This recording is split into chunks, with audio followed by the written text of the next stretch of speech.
Busquemos juntos la palabra de Dios, Marcos capítulo 10, versículo 32, que es la sección que nos corresponde esta mañana. ¿Lo tienen? Dice así la palabra de Dios. Iban por el camino subiendo a Jerusalén y Jesús iba adelante. Y ellos se asombraron y le seguían con miedo. Entonces, volviendo a tomar a los 12 aparte, les comenzó a decir las cosas que le habían de acontecer. He aquí subimos a Jerusalén, y el Hijo del Hombre será entregado a los principales sacerdotes y a los escribas, y le condenarán a muerte, y le entregarán a los gentiles, y le escarnecerán, le azotarán, y escupirán en él, y le matarán. Mas al tercer día resucitará. Entonces Jacob y Juan, hijos de Zebedeo, se le acercaron diciendo: Maestro, querríamos que nos hagas lo que pidiéremos. Él les dijo: ¿qué queréis que os haga? Ellos le dijeron: concédenos que en tu gloria nos sentemos, el uno a tu derecha y el otro a tu izquierda.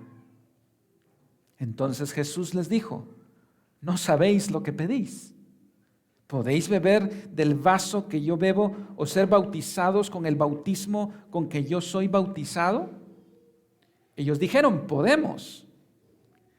Jesús les dijo: a la verdad, del vaso que yo bebo, beberéis, y con el bautismo con que yo soy bautizado, seréis bautizados. Pero el sentaros a mi derecha y a mi izquierda no es mío darlo, sino aquellos para quienes está preparado. Cuando lo oyeron los 10, comenzaron a enojarse contra Jacobo y contra Juan.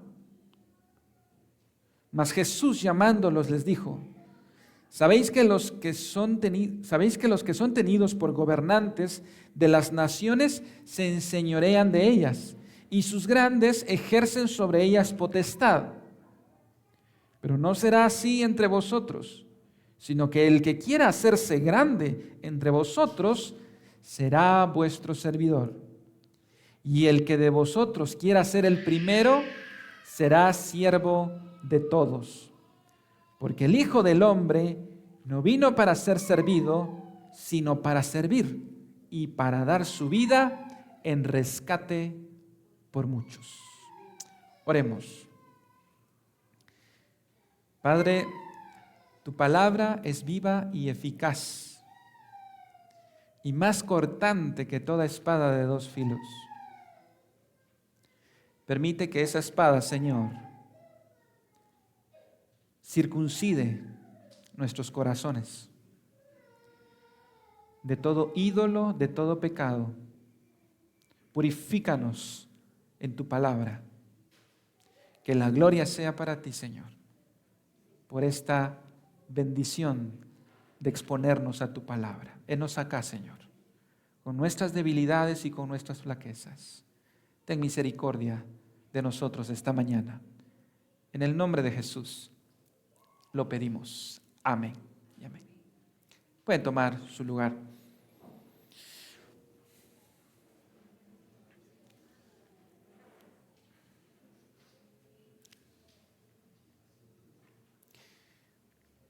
Jesús dijo en cierta ocasión: el que se humilla será enaltecido, y el que se enaltece será humillado. Este versículo nos enseña ese contraste que hay entre la filosofía del mundo y la filosofía del reino. Y en este pasaje en particular que vamos a estudiar esta mañana, vamos a ver ese contraste entre los valores del reino de Dios y los valores del reino de los hombres, que son totalmente contrarios. Por ejemplo, grande en el reino de los hombres es aquel que tiene una posición alta de autoridad sobre los demás. Grande en el reino de los hombres es aquel que tiene a muchas personas bajo su autoridad. Es aquel que tiene muchos sirvientes. Es aquel que ejerce dominio sobre los demás.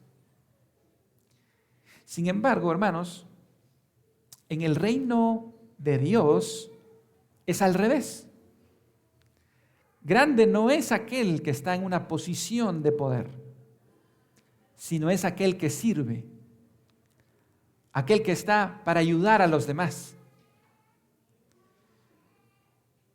En el reino de los hombres hay que luchar por ser primero, por autopromocionarse.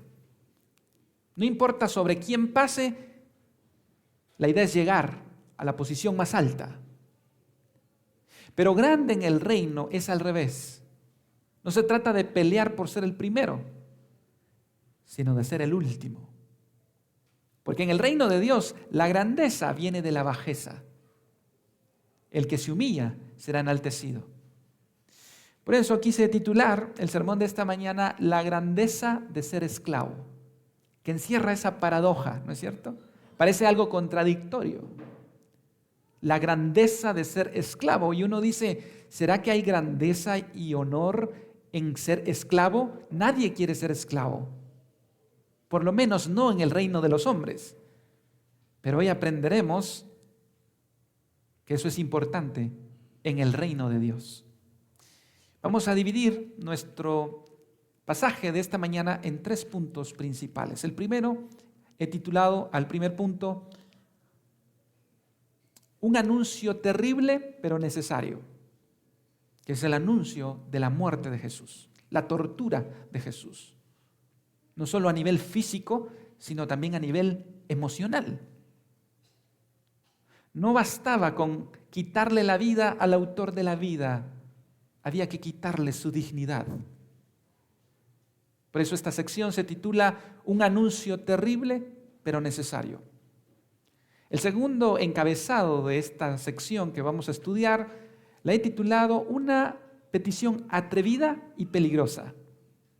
Jacobo y Juan le pidieron a Jesús que uno en su reino se pudiera sentar a la derecha y otro a la izquierda. ¿Qué petición más atrevida y peligrosa? Y el tercer encabezado de esta mañana será una enseñanza sorprendente. Y es lo que Jesús enseña al final de esta sección. Vamos a pasar a nuestro primer encabezado, un anuncio terrible pero necesario. Veamos en nuestras Biblias, en el versículo 32, ¿cuál fue este anuncio terrible? Iban por el camino subiendo a Jerusalén y Jesús iba adelante. Y ellos se asombraron y les seguían con miedo.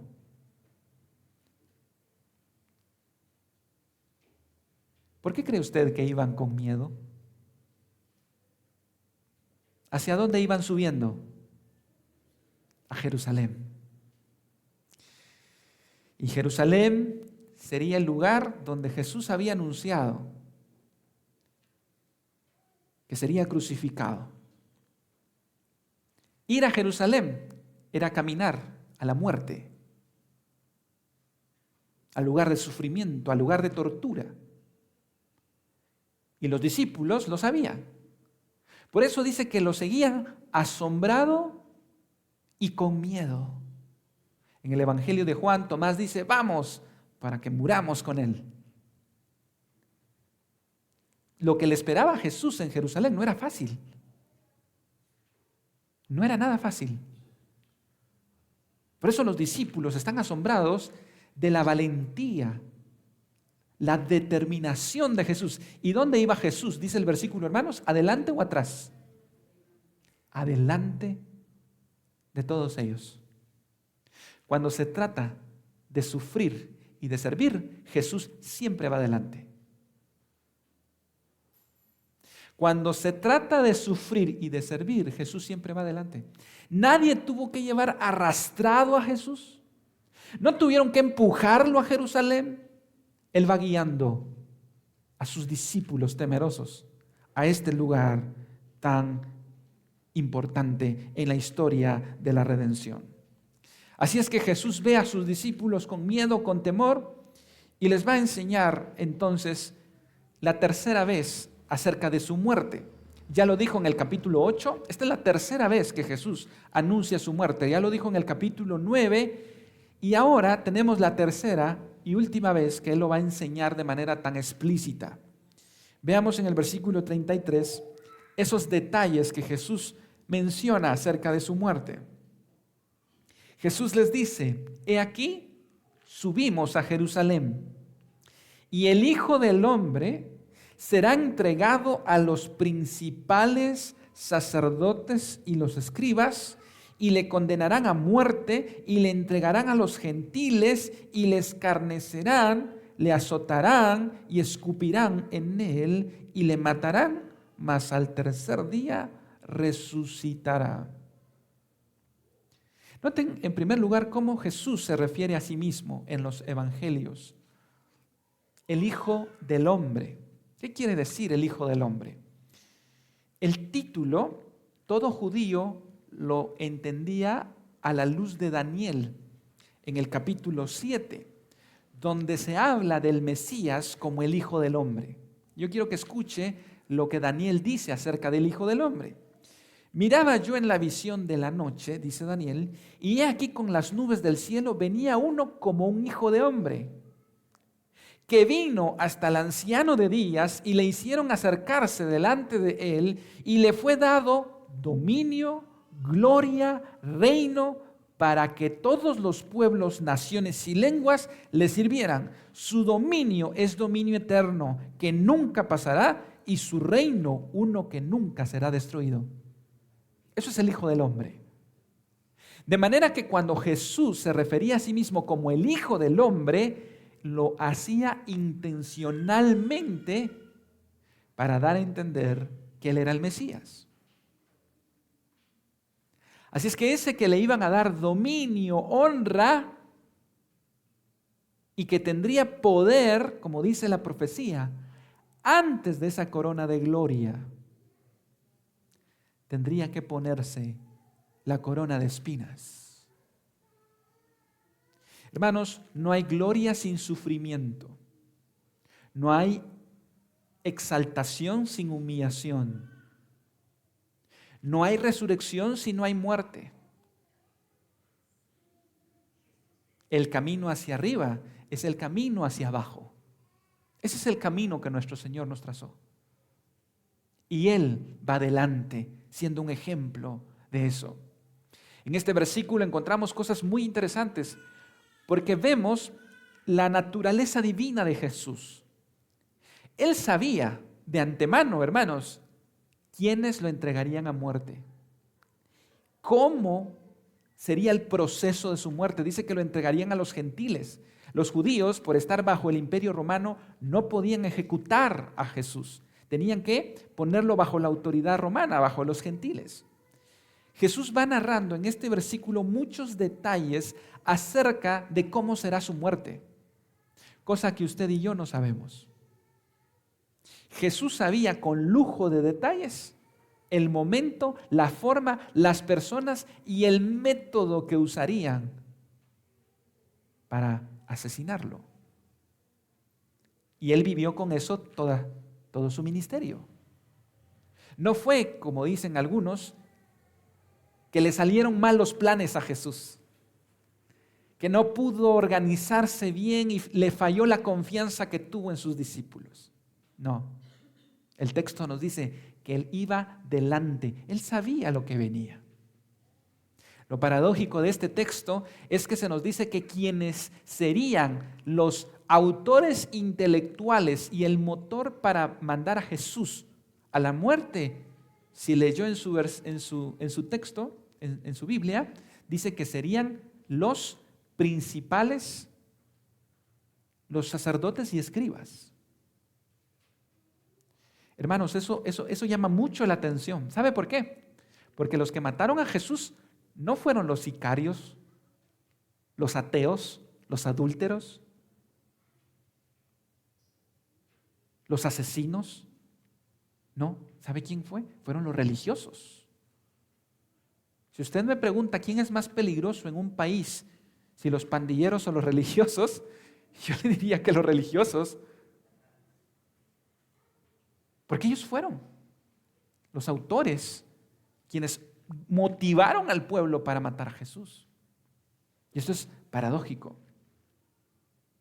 Pero no bastaría, hermanos, asesinar al autor de la vida, sino también le quitaron o dañarían su dignidad. Si usted ve en el versículo que leímos, no solo le condenaron a muerte, dice el verso 34, le escarnecerán. ¿Qué significa esa palabra? Se burlaron de él. Fue una tortura no solamente física, sino también una tortura emocional. Le azotaron, y yo sé que ustedes han leído cómo eran los azotes romanos, que tenían un látigo que en la puntita tenía huesitos o puntas de metal que laceraban el cuerpo. Yo no sé si ustedes han visto algún linchamiento alguna vez, sea por televisión, cuando una turba se ensaña sobre una persona. Jesús fue linchado prácticamente. Pero no bastaba solo quitarle la vida al autor de la vida, también le quitaron su dignidad humana. ¿Por qué? Porque dice que le escupieron en él. Hermano, ¿alguna vez a usted lo han escupido? ¿Duele o no duele? ¿Usted se imagina el grado tan degradante al cual Jesús tuvo que llegar? Por usted y por mí. Lo agredieron físicamente, lo agredieron emocionalmente y querían verlo destruido a lo más difícil. Qué interesante cómo Jesús sabía cada detalle de lo que pasaría. Mateo 26 agrega lo siguiente, escuche este versículo. Entonces le escupieron en el rostro y le dieron de puñetazos. Alguien que no se estaba defendiendo. Y otros le abofeteaban, diciendo, profetízanos, Cristo, ¿quién es el que te golpeó? Imagínense. Humillación total. Humillación total. El Rey de Reyes. Llama mucho la atención que Jesús tenía todo el poder y todo para poder defenderse y acabar con todos los que lo estaban golpeando, a quienes lo estaban escupiendo. ¿Se recuerdan cuando Pedro intentó en algún momento defender a Jesús con su espada? Jesús le dijo, no, guarda esa espada. ¿No crees que puedo yo llamar en este momento a una legión de ángeles? Es maravilloso, hermanos, porque Jesús tenía todo a su disposición. Cuando Simei maltrataba a David y lo injuriaba y le escupía y le tiraba piedras, se acerca uno de los más grandes guardaespaldas de David, uno de sus mejores hombres, y ojo que David tenía buenos hombres para pelear, y se acerca a David y le dice, ¿quién es este perro muerto para que ofenda al rey? Déjeme que le quite la cabeza. Y David le dijo, no, es de Dios que viene esto. David tenía sus mejores hombres, hombres que sabían pelear, que sabían cómo volar cabezas, pero no quiso vengarse. Jesús tenía más que los 300 hombres valientes de David. Jesús tenía legiones de ángeles. Un solo ángel podría matar 80,000 personas en una noche, según nos cuenta el Antiguo Testamento. Un solo ángel. Y Jesús tenía una legión para defenderlo. Pero cayó. Humillación total. Por molestar, Herodes le quitó la ropa y le puso una ropa espléndida y lo mandó de regreso a Pilato. Burla total, humillación total. Jesús tocó fondo, no porque lo obligaron, sino porque el texto dice que Él iba adelante. Pero mantengamos en nuestra mente esta frase, Jesús, humillación total, tocó fondo, pero Él iba adelante. Él sabía que todo eso le esperaba en Jerusalén, pero aún así iba adelante. Porque cuando se trata de sufrir y de servir, Jesús va delante. Jesús nos enseñó entonces, hermanos, que el camino hacia arriba es el camino hacia abajo, que no hay gloria sin sufrimiento, que antes de la corona de gloria tenemos que ponernos la corona de espinas. Pero Jesús termina el anuncio de su muerte como siempre lo ha terminado, diciendo, pero al tercer día resucitará. Nunca anunció su muerte nunca anunció su muerte sin decir acerca de su resurrección. Es que Él nos enseña que el camino hacia arriba es el camino hacia abajo. Los hombres queremos ir hacia arriba, no hacia abajo. Por eso hay una frase que dice, los hombres quieren ser reyes. Y cuando son reyes quieren ser dioses, pero solo Dios quiso ser hombre. Y cuando fue hombre eligió ser esclavo. El camino hacia arriba, dice Jesús, no es como en el reino de los hombres, es el camino hacia abajo. Eso nos lleva a nuestro segundo encabezado, el cual es una petición atrevida y peligrosa. Los que no querían descender eran los discípulos. Los que no querían ir por el tema del sufrimiento, sino querían la gloria, los discípulos. En ese contexto es que Juan y Jacobo van a Jesús a hacerle la siguiente petición. Versículo 35. Entonces ¿de qué? Entonces de que Jesús les dijo que lo iban a matar, que lo iban a escupir. Entonces, Jacobo y Juan, hijos de Zebedeo, se le acercaron diciendo, Maestro, querríamos que nos hagas lo que pidiéremos. Él no les dijo sí. ¿Saben por qué, hermanos? Porque gracias a Dios, Dios nos responde sí a todo lo que le pedimos. Él les dijo, primero díganme qué quieren pedir. Verso 36. Él les dijo, ¿qué queréis que os haga?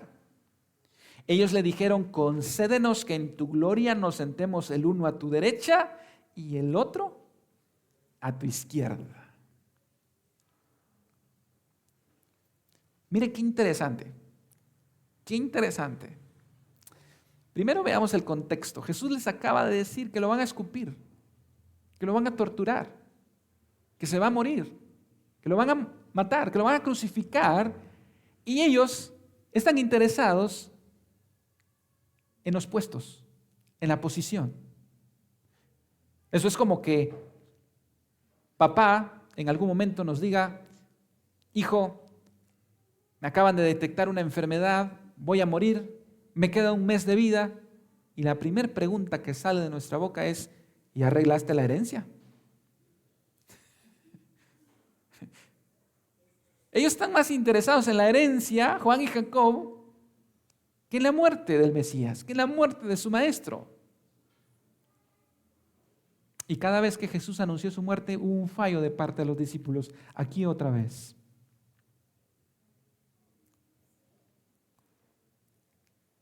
Jacobo y Juan no estaban solidarizándose con Jesús. Ellos estaban interesados en los puestos. Querían el cielo antes de tiempo. Querían la gloria sin pasar por la vía dolorosa. Querían honra sin humillación. Porque ellos traían todavía el chip del reino de los hombres. En el reino de los hombres, para llegar a las posiciones más altas, como decimos, en buen chapín, hay que ponerse vivos. Hay que sacar fibra, decimos, ¿verdad? No, aquí hay que ponerse pilas. Jacobo y Juan dijeron, pues pongámonos pilas porque tenían una buena teología. Jesús muere, resucita, reino, igual, puestos de poder. Saben que Jacobo y Juan tienen una sana doctrina, creen que Jesús va a reinar contra todo lo que viene. Tienen una buena teología, pero tienen un corazón incorrecto. Todavía un corazón marcado por el egoísmo. Noten ustedes cómo llegan a Jesús. Llegan y le dicen, Maestro, querríamos que nos hagas lo que pidiéremos. En otras palabras, dinos sí antes de decirte lo que queremos. Todos fuimos hijos alguna vez, ¿verdad? Y pedimos algo así a nuestros papás, ¿verdad? Quería pedirles algo, pero quería que me dijeran que sí antes de pedir, ¿verdad? En otras palabras, Jacobo y Juan querían un cheque en blanco. Jesús, fírmanos aquí. Y después nosotros ponemos lo que queremos, ¿verdad? ¿Alguna vez había escuchado usted de ese modelo de Padre Nuestro de Jacobo y Juan? La versión original dice, sea hecha tu voluntad, así como en el cielo, así en la tierra. La versión de Jacobo y Juan era, sea hecha mi voluntad, así como lo quiero en la tierra, así también sea en el cielo. Pero ¿sabe? Esa versión del Padre Nuestro sigue todavía en muchos cristianos hoy. Pero gracias a Dios, hermanos, gracias a Dios, que Dios nos responde sí a todas nuestras peticiones. Gracias a Dios que Él no nos dice sí a todo lo que le pedimos. ¿Sabe por qué? Porque nos destruiríamos a nosotros mismos y a los que tenemos alrededor. Porque usted y yo no vemos el cuadro completo. Él sí lo ve. Y Él les pregunta qué es lo que quieren. Ellos solo querían sentarse uno a la derecha y otro a la izquierda en el reino. En la antigüedad los reyes ponían a sus hombres de mucha mayor confianza, uno a su derecha y otro a su izquierda. Y ellos tienen ese concepto, ellos quieren ser los protagonistas, ellos quieren las posiciones de más alto honor. Y es que, hermanos, no somos diferentes a Jacobo y Juan, ¿no es cierto? También nosotros queremos y buscamos las mejores posiciones. Todos queremos el mejor salario. Todos queremos el mejor lugar, la mejor posición económica. Y nos molesta cuando alguien en la empresa que lleva menos tiempo y menos rango que nosotros de repente es elevado a una posición mucho más grande. ¿Cómo nos sentimos? Damos gracias a Dios, ¿verdad? Gloria a Dios por su misericordia. Nosotros no somos diferentes a Jacobo y a Juan. Jacobo y Juan tenían un concepto equivocado de la grandeza del reino. Y ellos creían que tenían cuello con Jesús, como decimos en buen chapín, ¿verdad? Piénselo de esta manera. Jacobo y Juan, junto con Pedro, eran los 3 apóstoles más cercanos a Jesús. Ellos fueron los únicos que vieron la transfiguración de Jesús, ¿se recuerda? Ellos fueron los únicos que vieron la resurrección o cómo Jesús levantó, volvió a la vida a la hija de Jairo. Ellos fueron los únicos que estuvieron con Jesús en el Getsemaní o que iban a estar con Jesús en Getsemaní. Así es que era un círculo de 3, muy cercano a Jesús. Pero había algo todavía más. Resulta, según vemos más adelante en el libro de Marcos, que la mamá de Jacobo y Juan se llamaba Salomé. Y que Salomé era hermana de María, la madre de Jesús. Así es que eso convertía a Jacobo y Juan no solamente en apóstoles y el grupo más cercano de Jesús, sino también en primos de Jesús. Así es que ellos van con Jesús y le dicen, primo, queríamos pedirte un favor. Yo sé que el reino viene, primo, y pues esto tiene que quedarse en familia, ¿verdad? Porque obviamente, y como decimos en buen chapín, sacatearon a Pedro, ¿verdad? Porque eran 3, pero aquí se le adelantaron a Pedro. Así es que ellos tenían muchas cosas que les hacían pensar que el reino es por cuello, que el reino es por ponerse pilas, es por ser aguerrido, es por buscar las posiciones. Y se fueron a chocar con los valores más altos del reino, porque Jesús les iba a dar tremenda enseñanza. Vean la respuesta de Jesús, versículo 38.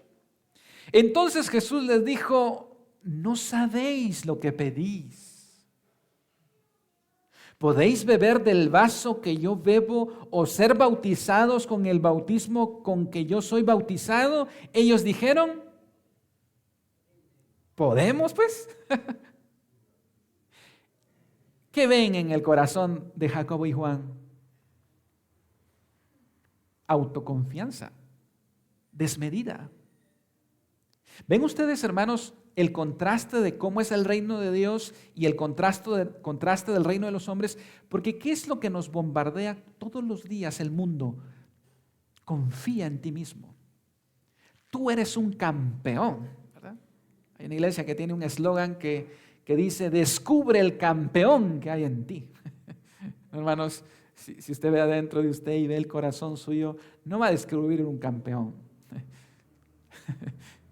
Pero el mundo constantemente nos está diciendo, tú puedes, confía en ti mismo. Todo lo que tú te propones lo puedes lograr.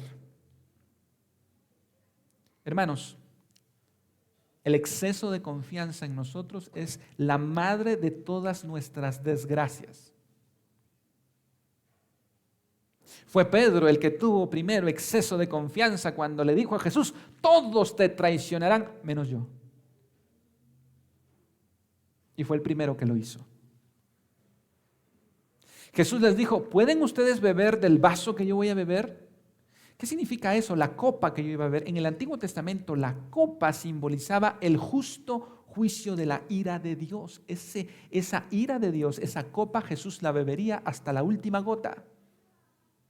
Jesús mismo sudó gotas de sangre en Getsemaní porque lo que le venía era difícil, pero Jacobo y Juan dicen, no podemos. Ser bautizado del bautismo, ¿a qué se refería? Jesús sería sumergido en el océano de la ira de Dios en la cruz. ¿Pueden ustedes? Sí podemos, decía. Hermanos, cuando Jesús fue arrestado, fueron los primeros que salieron corriendo. El exceso de confianza en nosotros mismos es la madre de todas las desgracias.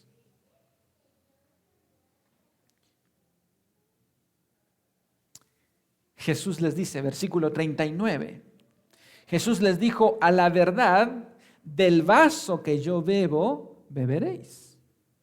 Y con el bautismo con que yo soy bautizado, seréis bautizados. Pero el sentaros a mi derecha y a mi izquierda no es mío darlo, sino aquellos para quienes está preparado. Y la versión de Mateo dice, por mi Padre. Mire la revelación que Jesús les hace a Jacobo y Juan. Les dice, miren, ¿saben qué? De verdad que ustedes van a beber de la copa que yo voy a beber y van a ser bautizados del bautismo que yo. Jacobo y Juan se convirtieron en mártires por su fe.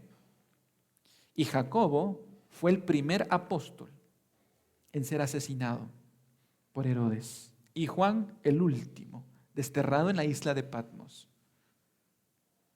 ¿Sabe qué está diciendo Jesús ahí? Todo aquel que le sigue, en un sentido, debe probar la copa del sufrimiento. No la copa de la ira de Dios, porque esa la bebió él. Pero sí el sufrimiento. Pero sí el bautismo del sufrimiento. Y todo cristiano que sigue a Jesús debe estar dispuesto a sufrir por él. Pero les dijo Jesús, el sentarse a mi derecha y a mi izquierda, Jesús dijo, no depende de mí. Depende del Padre, para quienes está preparado. Así es que, hermanos, no es por cuello, no es por compadrazgo, sino es para quienes el Padre ha preparado. Ahí podríamos haber cerrado la Biblia y decir, bueno, esta es la enseñanza de Jesús, pero se armó un San Quintín entre los discípulos. Se armó un problemón, porque escucharon lo que Jesús les dijo. Versículo 24. Cuando los 10 oyeron esto, se enojaron contra los dos hermanos. Y la palabra en español es muy amable, es muy suave.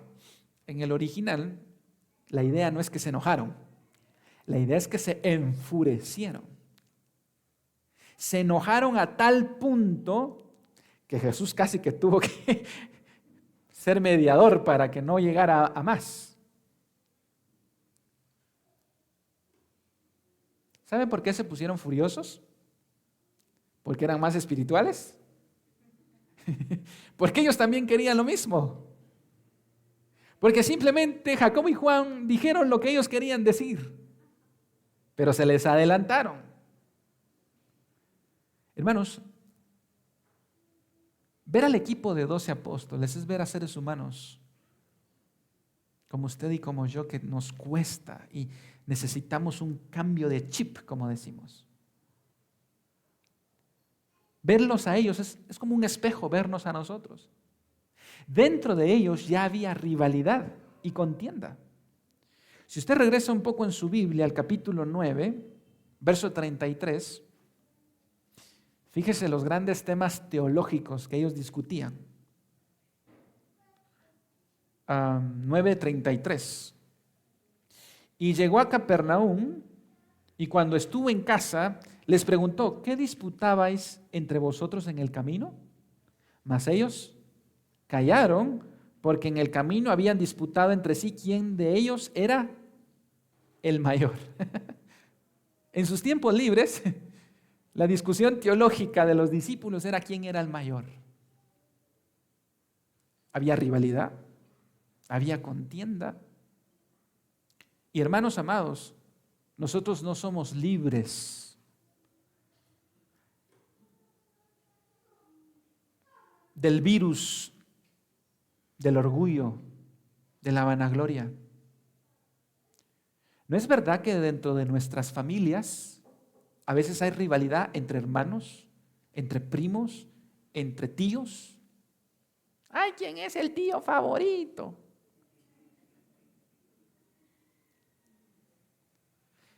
¿No es verdad que hay rivalidad donde trabajamos? ¿No es verdad que hay rivalidad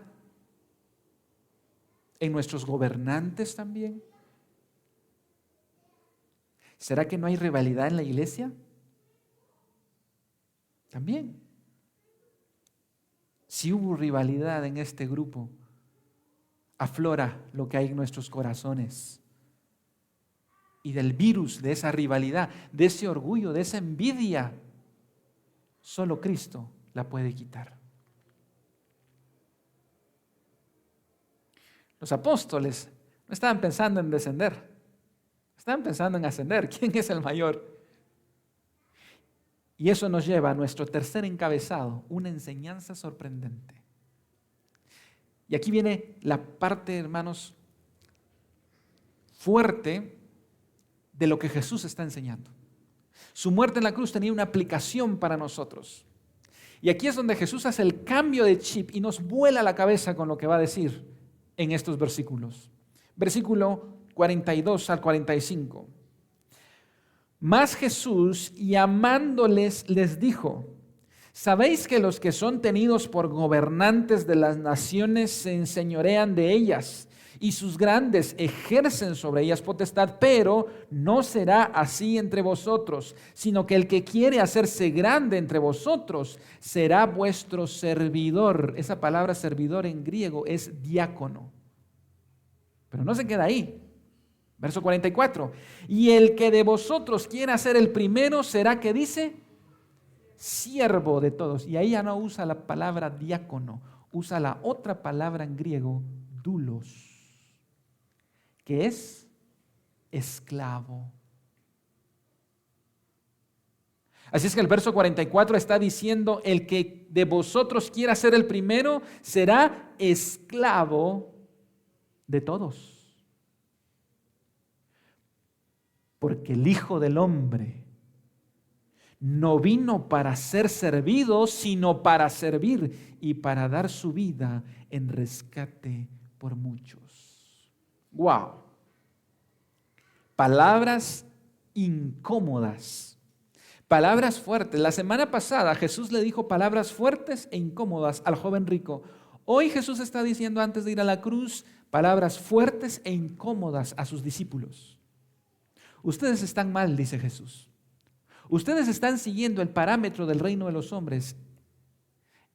El mayor en el reino de los hombres, los gobernantes, dice Jesús, se enseñorean de que tienen autoridad sobre los demás. Les gusta hacer sentir su autoridad, que la gente esté a su servicio. ¿Cuántas personas tengo yo bajo mi servicio y bajo mis órdenes? Pero entre ustedes no es así.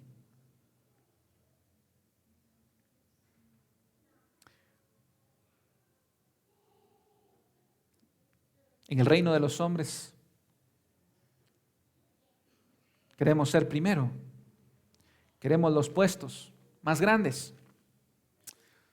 ¿Se recuerda usted de aquella canción famosa? Yo sé que ustedes no escuchan a los Tigres del Norte, ¿verdad? Pero me pareció interesante, hermanos, porque viendo la letra, esta semana estuve escuchando en mis audífonos, ¿verdad? No esa canción, pero me llamó la atención aquella canción que, miren, ¿saben por qué se hizo famosa? Porque revela lo que hay en nuestros corazones. Hay una canción de los Tigres del Norte que se llama Jefe de Jefes.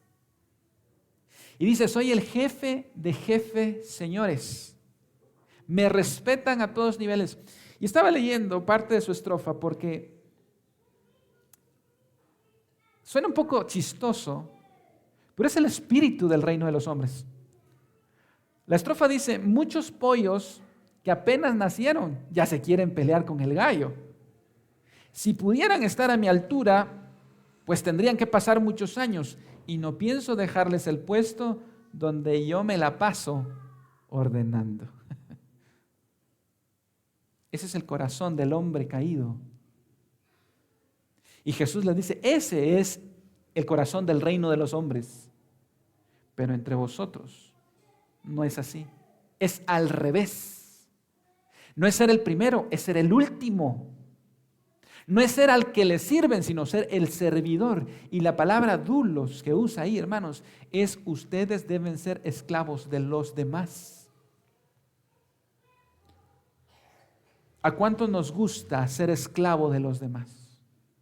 Hasta tenemos palabras despectivas para decir, yo no soy esclavo de nadie. Pues ese es el camino en el reino de Dios. ¿Sabe que los esclavos en el Nuevo Testamento no eran protagonistas? No tomaban decisiones. Si había una palabra que definía un esclavo, era invisible. Eso es, invisible. Jesús les dice, ustedes quieren ser grandes, sean invisibles. ¿Sabe lo que nos cuesta ser invisibles, hermanos? Nos encanta llamar la atención. ¿Cuántos no le han tomado foto a su comida y lo han subido a Instagram?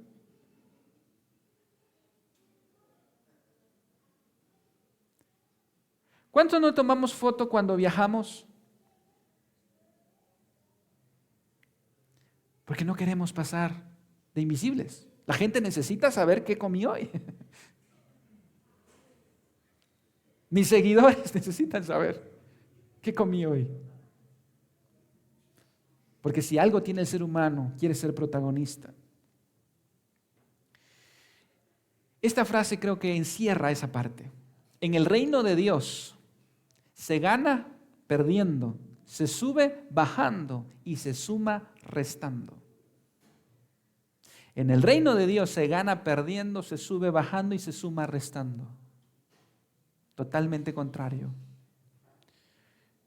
En la lectura bíblica que tuvimos, Pablo le dijo a los filipenses, nada hagáis por contienda o vanagloria, antes bien con humildad, estimando cada uno a los demás como superiores a sí mismo. Quiero terminar con estas aplicaciones.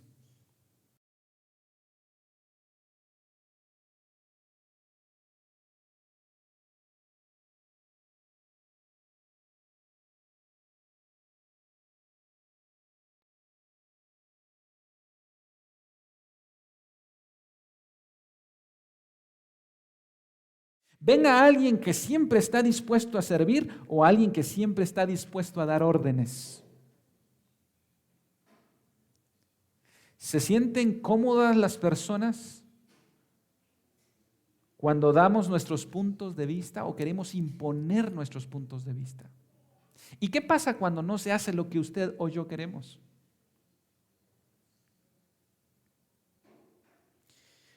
Hay personas que cuando su líder entra se ponen a temblar. Hay jefes, ¿verdad?, que les gusta eso. El equipo está contento y de repente entra el jefe y todos callados. Y al jefe le gusta hacer sentirse así. ¿Qué creen que sentían los discípulos cuando Jesús entraba? Paz. Eso es un líder. Paz. Si a usted le gusta y hace sentir su autoridad sobre los demás, si usted es ese tipo de líder, ha logrado ser exitoso en el reino de los hombres, pero inútil